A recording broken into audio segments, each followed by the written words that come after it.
उत्तर प्रदेश के सियासी चुनावी दंगल का आज सुपर संडे है। यूपी की सियासत पल पल बदल रही है। फरवरी में वोटिंग है और आज 22 जनवरी तक गठबंधन और टिकट बंटवारे को लेकर पार्टियों में असमंजस अभी तक बना हुआ है। यूपी की सियासत में आज का संडे समाजवादी पार्टी का है। हम आपको ये 5 तस्वीरों के जरिए बता रहे हैं कि आज समाजवादी कुनबे में क्या क्या हो रहा है। कांग्रेस के साथ पींगे बढ़ाने की साइकिल की योजना कारगर होती अभी तक तो नहीं दिख रही है।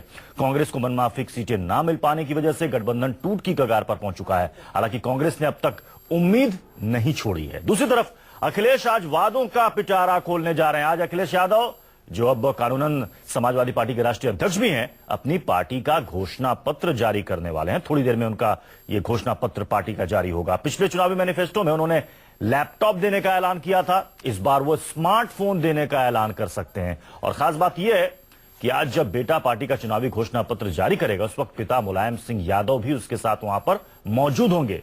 इस बीच समाजवादी पार्टी में भागम भाग की स्थिति भी है। कल मुलायम और शिवपाल गुट के सबसे खास नेता माने जाने वाले और मुलायम के करीबी अंबिका चौधरी ने बीएसपी का दामन थाम लिया। अब खबर यह भी आ रही है कि समाजवादी पार्टी के कई और नेता भी नसीमुद्दीन सिद्दीकी और सतीश चंद्र मिश्रा के संपर्क में हैं और चुनाव से ठीक पहले साइकिल से उतरकर हाथी पर बैठ सकते हैं। इन सारे मुद्दों पर हम अपने खास मेहमानों के साथ चर्चा करेंगे।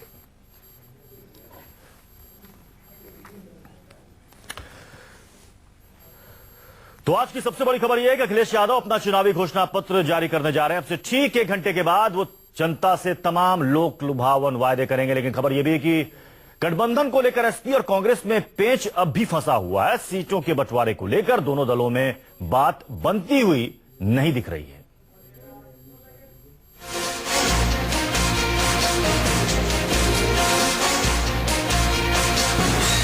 आज यूपी में सियासत का सुपर संडे है। आज समाजवादी पार्टी का घोषणा पत्र जारी होगा। सीएम अखिलेश पब्लिक को चुनावी रेवड़ियां बांटेंगे, वायदे करेंगे। पिछले चुनाव में अखिलेश ने छात्र छात्राओं को मुफ्त में लैपटॉप देने का ऐलान किया था। इसका नतीजा ये हुआ था कि अखिलेश प्रचंड बहुमत के साथ लखनऊ के सिंहासन पर काबिज हो गए थे।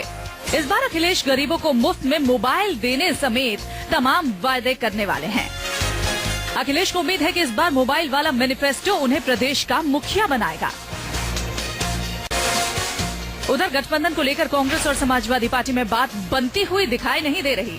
सीटों के बंटवारे पर पेंच अब भी फंसा हुआ है। समाजवादी पार्टी 300 सीटों पर चुनाव लड़ रही है। कांग्रेस एसपी से 120 सीटें मांग रही है, लेकिन अखिलेश कांग्रेस को सिर्फ 100 सीट देने को राजी हैं। लिहाजा अखिलेश और राहुल गांधी में बात बनती हुई दिखाई नहीं दे रही। हालांकि दोनों तरफ से कोशिशें अब भी जारी है ताकि गठबंधन हो सके। उधर यूपी के लिए कांग्रेस आज अपने उम्मीदवारों का ऐलान करने जा रही है। ऐसे में माना जा रहा है कि एसपी और कांग्रेस में गठबंधन पर बात नहीं बन पाई है। कांग्रेस की लिस्ट आने के साथ ही गठबंधन को लेकर चल रहा सियासी सस्पेंस पूरी तरह साफ हो जाएगा। Bureau report, news 24। तो समाजवादी पार्टी का घोषणा पत्र अब से थोड़ी देर के बाद जारी होने वाला है। कांग्रेस और एसपी के बीच गठबंधन को लेकर भी कहा जा रहा है कि आज फाइनल मुहर लग सकती है। हमारे साथ हमारे संवाददाता संजीव त्रिवेदी इस वक्त लखनऊ से जुड़ चुके हैं और साथ ही आपको बता दें कि हमारे साथ खास मेहमानों का पूरा पैनल भी हमारे साथ जुड़ा हुआ है। अनिला सिंह जी बीजेपी की प्रवक्ता हमारे साथ हैं। हमारे साथ मीम अफजल साहब कांग्रेस के, एमएच खान साहब बीएसपी के नेता, प्रदीप शर्मा जी समाजवादी पार्टी के नेता हमारे साथ अभी जुड़ेंगे थोड़ी देर में। संजीव, ये बताएं कितने बजे ये घोषणा पत्र जारी होगा और इस बार क्या कहा जा रहा है? पिछली बार तो लैपटॉप था, बेरोजगारों के लिए बेरोजगारी भत्ता था, मुसलमानों के लिए विशेष नियुक्ति प्रक्रिया थी। इस बार क्या होने वाला है? देखिए, जहां तक मैनिफेस्टो का सवाल है, यकीन मानिए कि जो बातें पिछली दफा प्रॉमिस के तौर पर सामने आई थी, वादे के तौर पर सामने आई थी, वो आधार बनी थी पिछली बार सरकार चलाने की। और अखिलेश यादव का कहना है कि उनमें से अधिकतर बातों को पूरा कर दिया गया है। तो इस बार के मैनिफेस्टो का पिछला मैनिफेस्टो ही आधार है, एक तो ये बात बताया जा रहा है, लेकिन कुछ उसमें एडिशंस हैं। एडिशंस क्या क्या हो सकते हैं? सबसे बड़ी बात यह है कि आज की तारीख में उत्तर प्रदेश में कृषक समाज सबसे बड़ा है, जी। एक क्राइसिस है और सबसे ज्यादा बात जो की जा रही है कि आखिरकार किसानों को अखिलेश की तरफ से क्या मिलने जा रहा है और उसमें भी क्या कर्जा माफी की बात सामने आने जा रही है। वहीं दूसरी तरफ इंफ्रास्ट्रक्चर, इसके ऊपर सबसे ज्यादा जोर देने वाले हैं और अखिलेश यादव का जहां तक सवाल है, मेट्रो की योजना उनके लिए सबसे ज्यादा अजीज है और इसीलिए कितने शहरों में मेट्रो आने जा रहा है ये अपने आप में अहम बात होगी जो कि इस मैनिफेस्टो में होने जा रही है। लैपटॉप वितरण योजना अपने आप में सक्सेसफुल योजना, सफल योजना के तौर पर जानी जाती है और बताया ये जा रहा है कि इस बार लैपटॉप योजना को आगे बढ़ाया जाएगा और स्मार्टफोन योजना जिसके बारे में कह चुके हैं उसको किस तरह से फ्री स्मार्टफोन बांटने की एक प्रक्रिया लागू की जाएगी, इसके बारे में मैनिफेस्टो में कुछ बातें बताई जाएंगी। अलावा इसके कहा यह भी जा रहा है कि 17 जातियों को आइडेंटिफाई किया गया है, ये पिछड़ी जाति है, इनके लिए विशेष पैकेज क्या दिया जा सकता है राज्य सरकार की तरफ से, निगाहें इस ओर है। रोजगार ये अपने आप में एक अहम सवाल है और ऐसे में जबकि कहा यह जा रहा है कि भारतीय जनता पार्टी रोजगार के मामलों में अपने वादे पर पूरा नहीं कर पाई थी, तो कहीं ना कहीं अखिलेश यादव इस मामले को जरूर भुनाना चाहेंगे और नए वादे सामने लेकर के आएंगे। अहम बात यह होने जा रही है कि पार्टी अध्यक्ष जो है वही मैनिफेस्टो लेकर सामने आते हैं और ये पहला मौका होने जा रहा है कि अखिलेश यादव समाजवादी पार्टी की तरफ से अल्पसंख्यकों के लिए क्या होगा इस बार? अब देखिए यहां तक सवाल अल्पसंख्यक का है, उसमें पहली बात तो ये कर दी गई है कि प्रथम चरण में ज्यादातर सीटों पर कोशिश ये की जा रही है कि अल्पसंख्यक उम्मीदवारों को खड़ा कर दिया जाए क्योंकि पश्चिमी उत्तर प्रदेश का मामला है। अलावा इससे कहा यह जा रहा है कि इस बार कुछ बड़ा करने जा रहे हैं। अब ये बड़ा क्या हो सकता है, किस तरह की योजनाएं उनके लिए लाई जाएंगी, ये तमाम ऐसी बातें हैं जो फिलहाल अटकलों के दायरे में है। लेकिन जहां तक अल्पसंख्यकों का सवाल है, कुछ न कुछ ऐसी बातें जिसकी वजह से समाजवादी पार्टी की तरफ अल्पसंख्यक वोट आए, क्योंकि कहा यह जा रहा है कि उन्हीं पे सब कुछ निर्भर है। चलिए थोड़ी देर में पता चली जाएगा कि घोषणा पत्र में क्या क्या बातें शामिल की गई हैं। हमारे साथ कांग्रेस के वरिष्ठ नेता और प्रवक्ता मीम अफजल साहब भी जुड़ चुके हैं। मीम अफजल साहब, क्या माने, आज समाजवादी पार्टी या कांग्रेस के गठबंधन पर अंतिम मुहर लग जाएगी? बिल्कुल, मैं समझता हूं कि आज बिल्कुल साफ हो जाएगा। थोड़ा वक्त ही बाकी है। लेकिन नरेश अग्रवाल साहब तो ये कह रहे हैं ये बिल्कुल ठीक हो जाएगा। जी मीम अफजल साहब, नरेश अग्रवाल साहब ये कह रहे हैं कि कांग्रेस तो जिद पर अड़ी है और अगर गठबंधन नहीं होता तो इसके लिए कांग्रेस जिम्मेदार होगी। और वो यहां तक कह गए कि अगर कांग्रेस अपनी जिद पर कायम रहती है और अकेले लड़ती है तो बीजेपी को फायदा पहुंचाएगी।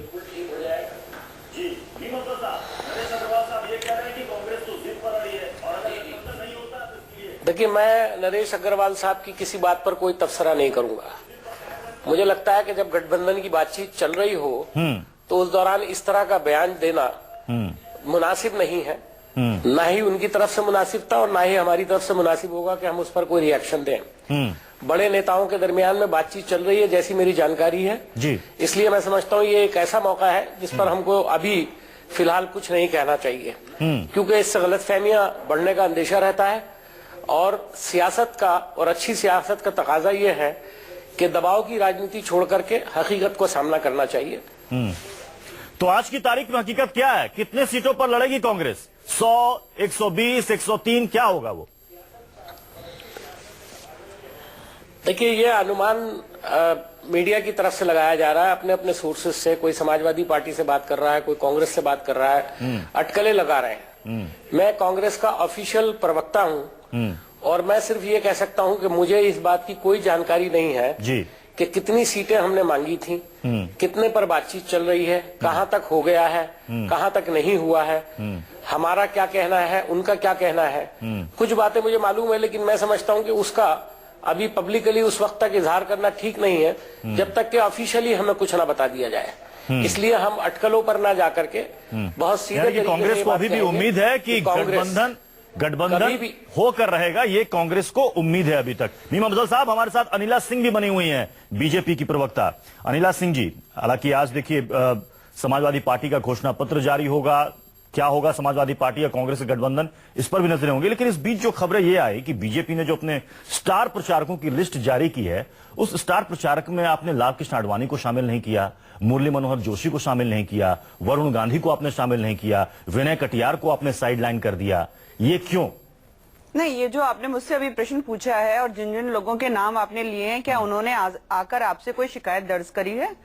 नहीं, ये चुनाव के वक्त अगर नहीं, आप मुझे ये चुनाव के वक्त बताइए, अगर ये- वरिष्ठ नेताओं को, और या तो ये भी कहा जा रहा है कि विनय कटियार, वरुण गांधी को इसलिए किया गया है साइडलाइन की ऐसा ना हो कि किसी चुनावी सभा में कुछ ऐसे विवादित बयान दे दें जो कि बीजेपी के लिए गले की फांस बन जाए। जी नहीं, ये बिल्कुल आप हाइपोथेटिकली सोच रहे हैं, और ये किसी भी राजनीतिक दल का आंतरिक मामला होता है कि किसको स्टार कैंपेनर की तरह आप फील्ड में उतार रहे हैं या किसको आप पर्दे के पीछे बिल्कुल एक स्ट्रेटेजिस्ट की तरह रख रहे हैं जो कि आपको रास्ता दिखाए कि यहाँ पर ये करना है और वहाँ पर वो करना है। तो अभी आपने बहुत सारे नाम मेरे सामने लिए, हो सकता है कि ये पर्दे के सामने फील्ड में जाकर मैं ये कहूँ कि भाषण ना दे रहे हो सकता है इनकी इससे भी ज्यादा कहीं अहम भूमिका हो इस पूरे चुनाव में। तो इस प्रकार से दोष लगाना किसी भी राजनीतिक दल पर उचित नहीं है, क्योंकि ये हमारा आंतरिक मामला है। हम भी चुनाव लड़ रहे हैं, जीतने के लिए लड़ रहे हैं, सरकार बनाने के लिए लड़ रहे हैं, तो हमारी भी स्ट्रेटेजीज है, उस स्ट्रेटेजीज के अकॉर्डिंगली हम अपने। अच्छा, ये बताइए कि बीजेपी की दूसरी लिस्ट कब तक जारी हो जाएगी?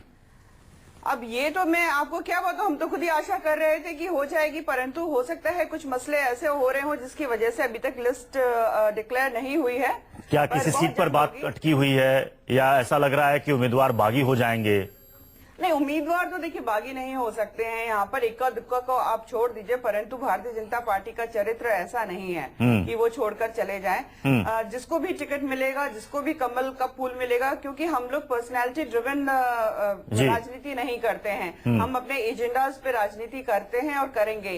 तो उसमें जिसको भी कमल का फूल का सिंबल मिलेगा, सारे के सारे कार्यकर्ता और पार्टी वाले उसको मिलकर चुनाव लड़वाएंगे। हमारे साथ समाजवादी पार्टी से प्रदीप शर्मा हमारे साथ जुड़ चुके हैं, एमएच खान साहब भी बीएसपी के साथ हमारे साथ बने हुए हैं। प्रदीप शर्मा जी, ये बताइए कि आज जो चुनावी घोषणा पत्र जारी होने वाला है, क्या क्या बातें उसमें मुख्य होने वाली हैं?